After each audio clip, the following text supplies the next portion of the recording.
par sa bonté immense, nous a permis de nous retrouver ici, dans ce cadre, dans cet établissement, afin de se rappeler les paroles d'Allah subhanahu wa ta'ala et de son messager, le prophète sallallahu alayhi wa sallam. Ce genre de cadre, nous ne pouvons que louer leur existence et remercier Allah subhanahu wa ta'ala de faire en sorte que nous nous comptions parmi les personnes qui y assistent. Parce que c'est des endroits où les anges de la miséricorde se présentent et invoquent le pardon, car le prophète sallallahu alayhi wa sallam, il a dit, aucun groupe humain ne peut se rassembler en train de se rappeler Allah subhanahu wa ta'ala et son messager sans que les anges de la miséricorde ne descendent sur eux et les entourent et en train d'invoquer Allah subhanahu wa ta'ala pour qu'il soit loué, pour qu'ils aient la clémence d'Allah subhanahu wa ta'ala. Chers frères et sœurs en islam, le thème sur lequel nous allons nous entretenir pendant ces quelques 30 minutes, c'est sur le Coran. Nous avons entendu les présentations de nos deux éminents cheikhs qui nous ont précédés par rapport à l'éducation. Et j'ai bien retenu que le dernier à descendre, Cheikh Mohamed Haroun, dans sa présentation, en a parlé surtout de l'apprentissage du Coran pour les jeunes enfants, mais aussi pour tout musulman. Donc, et surtout que nous sommes aujourd'hui le 28 du mois de Sha'ban, c'est-à-dire le dernier mois avant Ramadan, et le mois de Ramadan, c'est le mois du Coran. C'est le mois dans lequel le Coran fut révélé du 7e ciel au 1er ciel. Ensuite, le Coran sera révélé verset par verset, sourate par sourate, sur une durée prolongée sur 23 années. Donc, la première révélation du 7e ciel au 1er ciel fut faite dans le mois de Ramadan, notamment dans les 10 dernières nuits et plus précisément encore dans la nuit de Laylatul Qadr.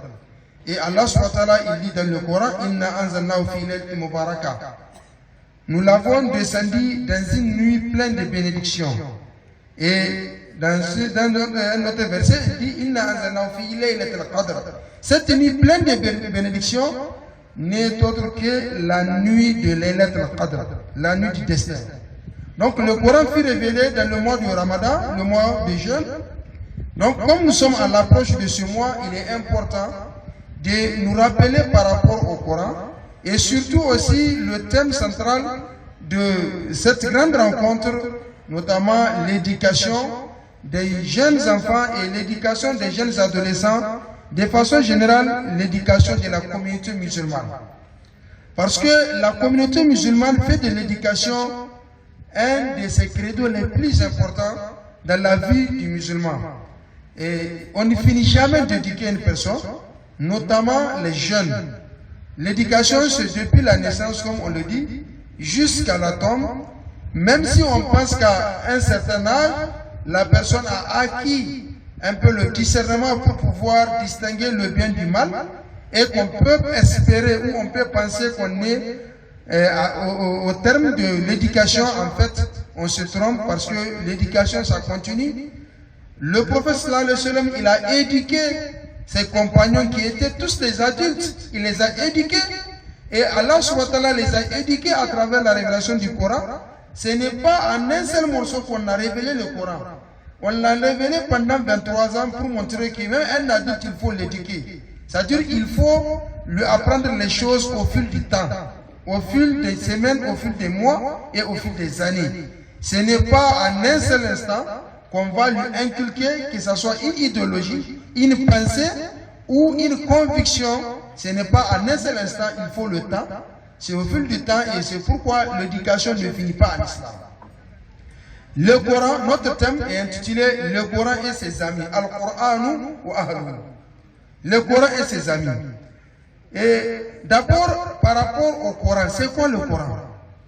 Le Coran, c'est la transcription plutôt du mot Coran en arabe qui est transcrit en français Coran. Hein? On dit Coran. c'est une transcription. Mais en fait, c'est parce que les Arabes n'ont pas pu traduire le mot Coran. Et plutôt les francophones. Le mot Coran en arabe, ils n'ont pas pu avoir une traduction équivalente qui peut signifier exactement ce que veut dire le mot Coran. Parce que ça n'existe pas dans la langue française et ils ont juste transcrit le mot en disant Coran. Tout ce qu'on va dire après, par exemple, on dit le noble Coran, le Saint Coran, on va toujours répéter le mot Coran. On va dire le noble Coran, le Saint Coran, on va toujours répéter le mot Coran.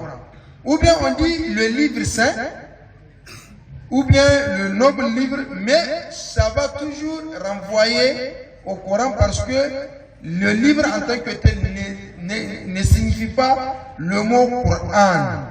Le mot livre en arabe veut dire kitab.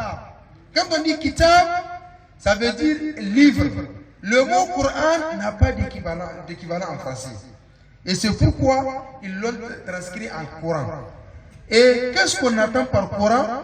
C'est ce livre-là qu'Allah subhanahu wa ta'ala a révélé au prophète Mohammed sallallahu alayhi wa sallam et toute sa communauté pour que ça soit leur socle, leur base, leur guide dans toutes leurs actions, dans toutes leurs pratiques et dans toute leur vie.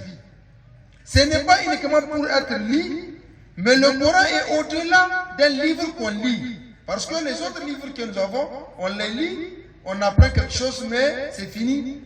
Quand on prend la vie active dans ta vie, dans ta conception, dans ton dogme, tu n'appliqueras pas ce que tu as lu. Le Coran, il est censé être appliqué dans toutes les portions de la vie du musulman. Comme il n'y a pas un seul domaine qui n'a pas été légiféré, soit en détail, soit de façon globale par le Coran. Donc ce livre-là, révélé par Allah subhanahu wa ta'ala à son prophète Mohammed sallallahu alayhi wa sallam et à sa communauté pour que ça soit appliqué sur toute leur vie, dans tous les domaines, que ce soit les domaines des convictions, que ce soit les domaines de l'économie, le domaine du travail, dans tous les domaines de la vie. Un exemple, quand on prend le domaine du travail, quelqu'un pensera, mais qu'est-ce qu'on a dit par rapport au travail? Le Coran a consacré un principe de base par rapport au travail, en disant, ولا تتمنوا ما فضل الله به ولا تتمنوا ما فضل الله بعضهم على بعض ولا تتمنوا ما فضل الله به بعضكم على بعض للرجال نصيب مما اكتسبوا وللنساء نصيب مما اكتسبوا واسألوا الله من فضله. Les hommes ont une rétribution proportionnelle aux efforts fournis et les femmes ont une rétribution proportionnelle aux efforts fournis. Pour nous montrer ici que l'islam a posé ce principe de base pour dire que tout être humain sera récompensé proportionnellement au travail accompli. Pour dire que l'islam ne dit pas aux musulmans qu'il faut rester chez soi, dormir sur son lit et penser qu'Allah va te nourrir. Tu auras une rétribution proportionnelle à l'effort que tu auras fourni et Allah dit demander à Allah sa grâce. Donc, chers frères et sœurs en islam, ce livre-là est le livre de référence dans tous les domaines de la vie pour le musulman. C'est le guide, c'est pourquoi nous devons toujours nous rappeler par rapport à son importance dans la vie du musulman. Le Coran nous montre son importance lui-même, ce n'est pas quelqu'un d'autre qui va venir pour nous dire, parce que le Coran, la parole du Coran est la plus véridique. Allah nazala ahsan al-hadith. C'est Allah subhanahu wa ta'ala, c'est lui qui fait descendre la meilleure des paroles, qui fait descendre la plus véridique des paroles. Donc le Coran, à travers lui-même, il nous dit qui est-il. Le Coran nous démontre à travers ce nom que c'est un livre à l'adjectif infini. Imam Suyuti, un des grands éminents savants en islam, que nous connaissons aujourd'hui. La plupart de ceux qui apprennent l'exégèse du Coran, les commentaires du Coran, ce qu'on appelle tafsir, il commence par son livre qu'on appelle Jalalayn. Donc, il a compté les noms qu'on peut attribuer au Coran ou des adjectifs qu'on peut attribuer au Coran au nombre de 55. Le Coran, rien que les noms ou les attributs qu'on peut lui donner, il a compté jusqu'à 55. Par exemple, on l'appelle Al-Furqan. Le temps ne suffit pas. Sinon, pour chacun de ces adjectifs-là, Imam Suyuti, il a cité un verset. Le temps ne suffit pas. Sinon, nous allons lire un à un tous les versets dans lesquels sont contenus ces noms-là. Donc, le Coran s'appelle Al-Furqan. Al-Furqan, c'est le séparateur entre la vérité et le mensonge. Donc, chaque attribut du Coran nous montre, chaque nom du Coran nous montre un de ses attributs et nous montre l'importance que le Coran a dans la vie du musulman. Aujourd'hui, si tu cherches ce qui peut te permettre de comprendre la vérité du mensonge, lis le Coran et comprends-le. Parce que le Coran, c'est Al-Furqan. Le Coran, c'est Al-Kitab, c'est le livre. Parce que le Coran, non seulement c'est un ensemble de normes juridiques, un ensemble de lois, mais aussi c'est un livre qu'on adore Allah subhanahu wa ta'ala avec par sa lecture. Rien que par la lecture du Coran, on adore Allah subhanahu wa ta'ala. Et le Coran, c'est An-Nur, la lumière. Et celui qui est dans l'obscurité, il ne trouvera la lumière que par le Coran. Il ne trouvera nulle part la lumière n'existe qu'à travers le Coran. Le Coran, c'est ce livre-là qui a été descendu par Allah subhanahu wa ta'ala et qu'on peut appeler aussi Kalam, parce que c'est la parole d'Allah. Le Coran, c'est la parole d'Allah. C'est pourquoi on ne peut jamais attribuer à Allah subhanahu wa ta'ala ce qui n'a pas été dit dans le Coran. Il ne faut jamais dire Allah a dit, tant que tu n'es pas sûr que ça a été cité dans le Coran. Parce que c'est la parole d'Allah subhanahu wa ta'ala. Le Coran, c'est Al-Hadith. Al-Hadith, c'est-à-dire que c'est aussi les propos. Mais il y a une différence entre Kalam et Hadith. Parce que Kalam, la parole, juste tu parles à quelqu'un, et tu parles seul, tu exprimes quelque chose, alors que quand on parle de Hadith, généralement tu t'adresses à quelqu'un. À travers le Coran, Allah s'adresse à sa communauté. Allah s'adresse à la communauté du prophète Muhammad sallallahu alayhi wa sallam. Le Coran, c'est Al-Mawa'iza, c'est l'exhortation. Le moyen par lequel on exhorte les musulmans. Le Coran, c'est Al-Haq, la vérité. C'est Al-Bayan. Le Coran, c'est les détails. C'est-à-dire, c'est le Coran qui permet d'apporter l'évidence, les détails évidents pour comprendre la vérité. Le Coran, c'est Al-Munir. Il illumine la voie. C'est aussi Al-Shifa, la guérison. Le Coran, c'est Al-Karim. Le Coran, c'est l'honorable, le noble, comme on le dit. Le Coran, c'est Al-Hakam. C'est la loi de base par laquelle on juge. Le Coran, c'est As-Siraj, c'est une lampe. Le Coran, c'est Al-Bashir. Le Coran, c'est la bonne nouvelle. C'est An-Nadir. Le Coran est un avertisseur. Il t'annonce la bonne nouvelle, il t'avertit aussi. Il te dit, voilà, فَأَمَّا الَّذِينَ آمَنُوا. Après, on te dit, وَأَمَّا الَّذِينَ كَفَرُوا. Ou bien, dit, فَأَمَّا الَّذِينَ كَفَرُوا وَأَمَّا الَّذِينَ آمَنُوا. Et comme c'est tellement répété dans le Coran au point où les Hausa disent, كَوَنِ الَّذِينَ نَشَ آمَنُوا. Chaque fois qu'on dit الَّذِينَ آمَنُوا, on va dire الَّذِينَ كَفَرُوا. Ou si on dit الَّذِينَ كَفَرُوا, on va dire الَّذِينَ آمَنُوا. Donc, chers frères en islam, si nous comptons, nous citons les noms du Coran, nous avons dit, Imam Suyuti, rahimahullah, il a cité 5 noms pour le Coran, qui montrent pour chaque nom un des attributs du Coran, pour nous montrer l'importance du Coran dans la vie du musulman. Nous n'avons pas le temps pour citer tous ces noms-là. La deuxième chose qu'il faut comprendre par rapport au Coran, c'est que le Coran est plein de bienfaits. Le Coran est plein de bienfaits dans la vie du musulman. Il te suffit comme bienfait du Coran le fait que Allah subhanahu wa ta'ala il élève en degré ceux qui lisent le Coran, ceux qu'on appelle les amis du Coran. Et il est rapporté de Omar ibn Khattab radiallahu anhu. Omar ibn Khattab, pendant son émirat, au moment où il était amir des musulmans, le dirigeant des croyants, donc Omar ibn Khattab, il avait désigné un gouverneur à la Mecque qu'on appelle Nafi bin Abdel Harith al-Khuzai. Et un jour, Omar, était en déplacement dans un endroit, un lieu qu'on appelle Usfan. Il a rencontré ce Nafi bin Abdullah bin al-Harith al-Khuzai. Il lui dit, mais où vas-tu? Il dit, qui est-ce que tu as laissé comme intérim à la population de la Mecque?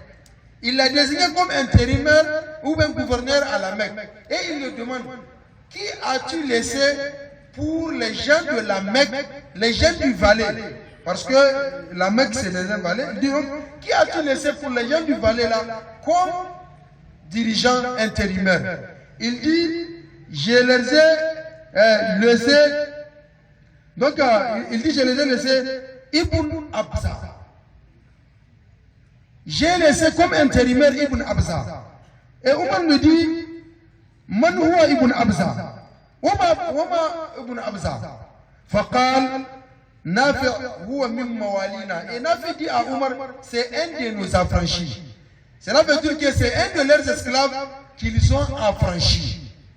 Donc c'est un de leurs esclaves qu'ils ont affranchi qui est sous leur tutelle. Parce que quand tu as affranchi un esclave, tu deviens d'office son tuteur. Donc il dit c'est un de nos affranchis parmi nos esclaves que j'ai laissé comme intérimaire. Imaginez un esclave affranchi. Parce qu'un esclave qui est affranchi, il n'a pas encore atteint le degré de celui de l'homme libre. Mais il l'a laissé comme gouverneur à la population de la Mecque, qui est l'une des meilleures populations. Les Qurayshites, pour lesquels Allah il a révélé une sourate entière que nous connaissons, sourate Quraysh. Ensuite, il dit, qui est ce Ibn Abza? Et il dit, Innahu qari'un li kitabillahi ta'ala, alimun bil fara'id. Et il dit à Omar, je les ai laissés ce dirigeant parce que c'est un lecteur du livre d'Allah subhanahu wa ta'ala. C'est un lecteur du Coran. C'est un lecteur permanent. C'est quelqu'un qui lit constamment le Coran. Et il dit, il connaît aussi la science de l'héritage. Et qu'est-ce que Omar a dit? Ama inna nabiyyakum sallallahu alayhi wa sallam qala inna Allah subhanahu wa ta'ala yarfa'u bihadha al-kitab aqwaman wa yada'u bihi akharin.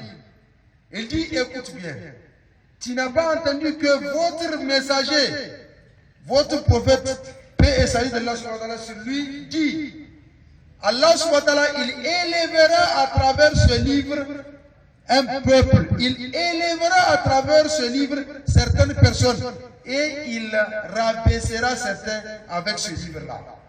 Et qui sont ceux qui sont élevés par le Coran? C'est ceux-là qui lisent le Coran. Ceux qui lisent le Coran, ils sont élevés au plus haut degré. Et ceux qui lisent le Coran, toujours dans l'histoire des esclaves, il est rapporté d'un compagnon qu'on appelle, c'est aussi un esclave affranchi qu'on appelle Salim. عن ابن عمر أن سالما كان يؤم المهاجرين والأنصار في المسجد قباء. Il dit Salim, il dirigeait la prière avec les muhajirines. Les muhajirines, c'est ceux-là qui ont accompli le gir de la Mecque vers Médine. Des gens qui ont été, dont Allah a fait leur éloge à travers le Coran. Il dit, il les dirigeait dans la prière. Alors, dans la mosquée de Quba. Et la mosquée de Quba, le prophète sallallahu alayhi wa sallam, il dit dans un hadith authentique, tout celui qui fait 2 rak'at, celui qui quitte chez lui, il vient de la mosquée de Quba, il fait 2 rak'at, c'est comme s'il a accompli la Umrah complète. Et c'est de cette mosquée qu'il dirigeait la prière.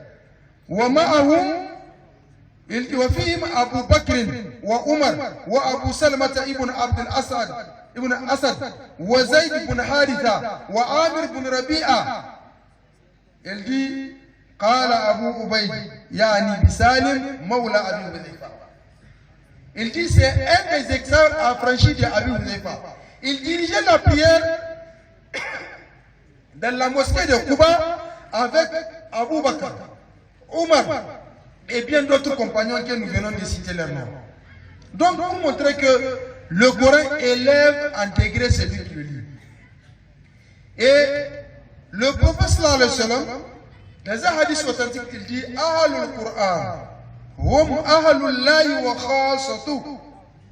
Il dit les amis du Coran, ceux qui lisent constamment le Coran, ce sont les alliés d'Allah subhanahu wa ta'ala. Et c'est joli. C'est les gens qu'Allah subhanahu wa ta'ala il a choisi parmi ses serviteurs.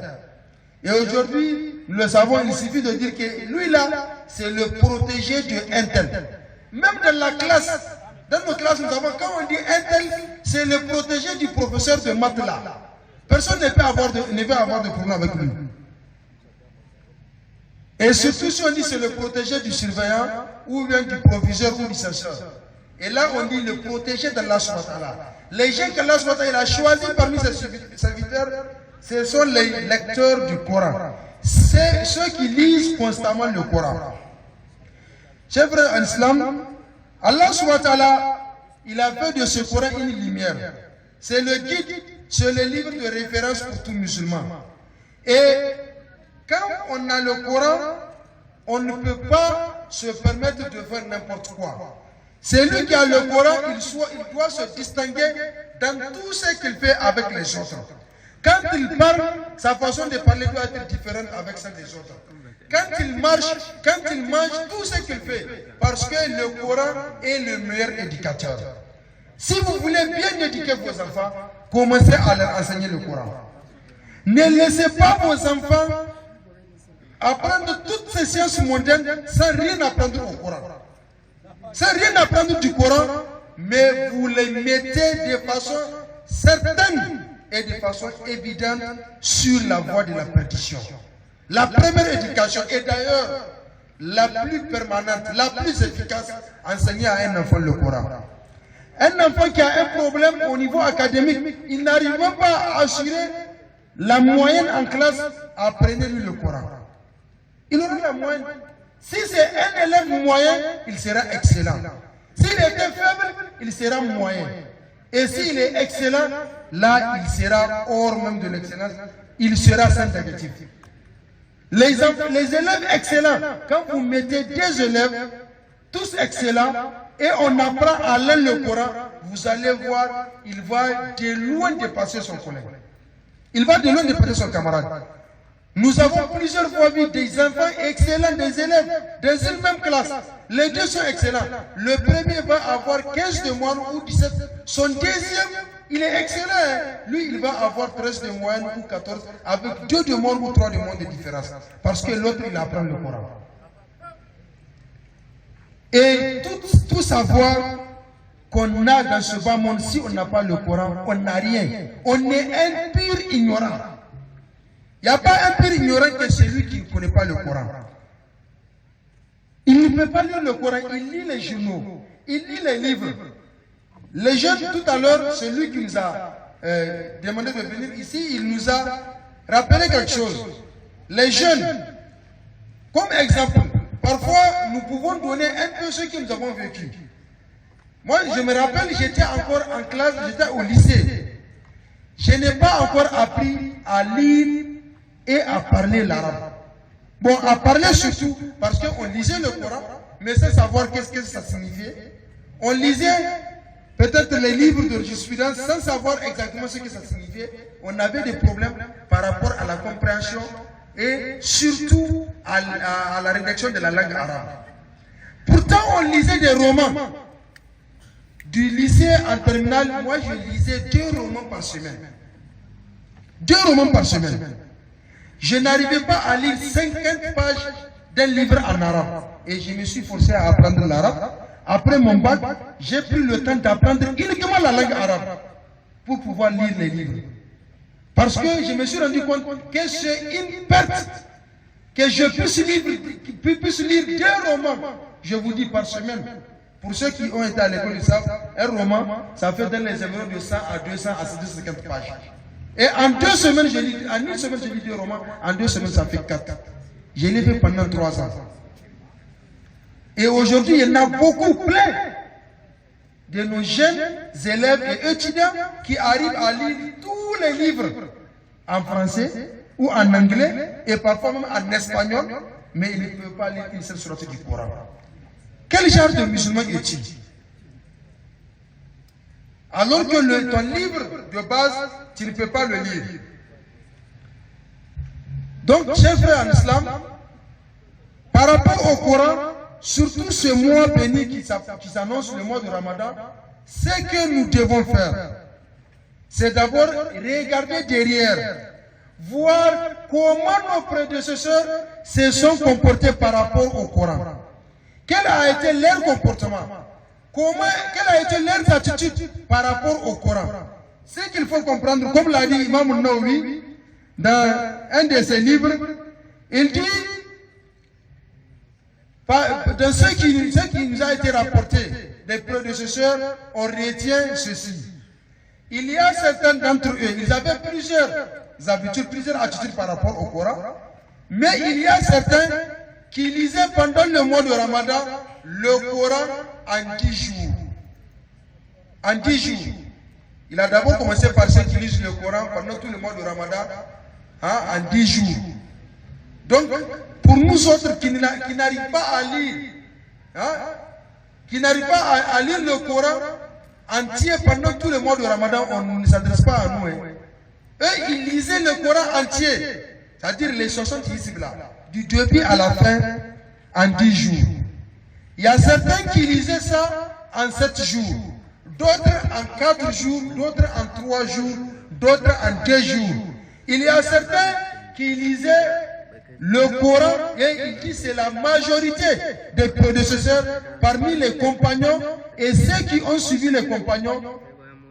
Il dit, la plupart d'entre eux, ils lisaient le Coran en un seul jour, le Coran entier. Yakhtumuna bil Qur'an fi yawmin wahid.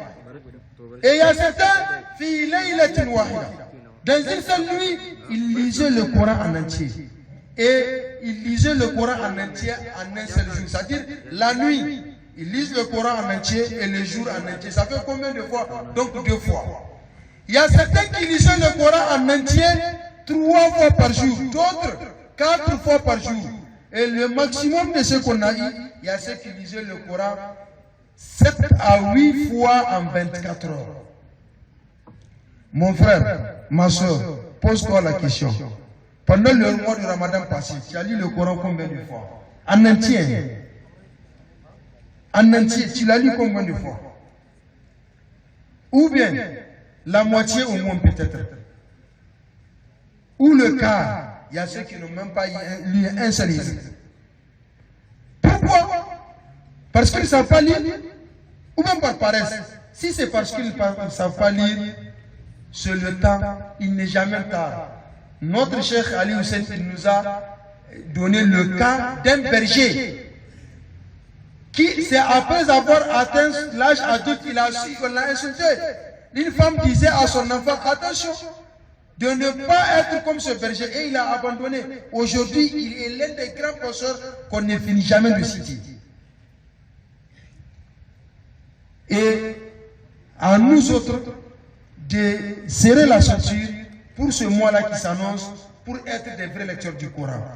Et essayons de suivre le pas de cela. Si on arrive à lire le Coran en entier, une fois dans le mois, c'est déjà bien. L'année prochaine, si Dieu nous prête longue vie, tu vas ajouter.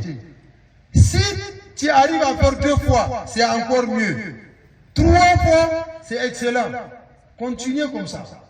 Et pour pouvoir lire le Coran en entier, une seule fois au moins, dans le mois de Ramadan, il y a un programme que des penseurs ont établi. Chaque prière, derrière chaque prière, donc derrière chaque prière, de lire 4 pages. C'est maintenant qu'il est 30 minutes. Voilà. Donc derrière chaque prière, de lire 4 pages. On a 5 prières par jour. Soit tu prends 2 pages avant la prière et 2 pages après la prière, ou bien tu fais les 4 pages avant la prière ou les 4 pages après la prière. C'est-à-dire, à l'occasion de chaque prière, tu fais 4 pages. Le jour, pour les 5 prières, tu auras 20 pages. 20 pages, c'est l'équivalent de 2 hizib. C'est l'équivalent de 2 hizib. Donc, en 30 jours, tu auras lu 2 hizib fois 30, ça te fait le Coran en entier. 4 pages uniquement par prière. Ça te suffit comme exemple. Donc si tu veux avoir le Coran 2 fois, prends 8 pages par prière. Autant de fois que tu fais le calcul, vous êtes des mathématiciens, il y a ceux qui ont des diplômes en maths, qu'Allah subhanahu wa ta'ala leur donne la bénédiction de ces diplômes. Qu'Allah subhanahu wa ta'ala nous conforme à ce qu'il aime et agrée, et qu'Allah subhanahu wa ta'ala nous préserve. Il n'est pas dépassé le temps, c'est maintenant qu'il fait les 30 minutes. Donc, ce que nous avons dit du bien, qu'Allah subhanahu wa ta'ala nous donne la récompense, et là nous avons raté, qu'Allah subhanahu wa ta'ala nous en pardonne. Qu'Allah subhanahu wa ta'ala fasse en sorte que nous vivions ce mois de Ramadan, ce mois béni de Ramadan, dans la piété et en nous conformant à l'enseignement de son prophète Muhammad sallallahu alayhi wa sallam. Subhanakallahumma wa bihamdika, ashhadu an la ilaha illa anta astaghfiruka wa atubu ilayk. Assalamu alaykum wa rahmatullahi wa barakatuh.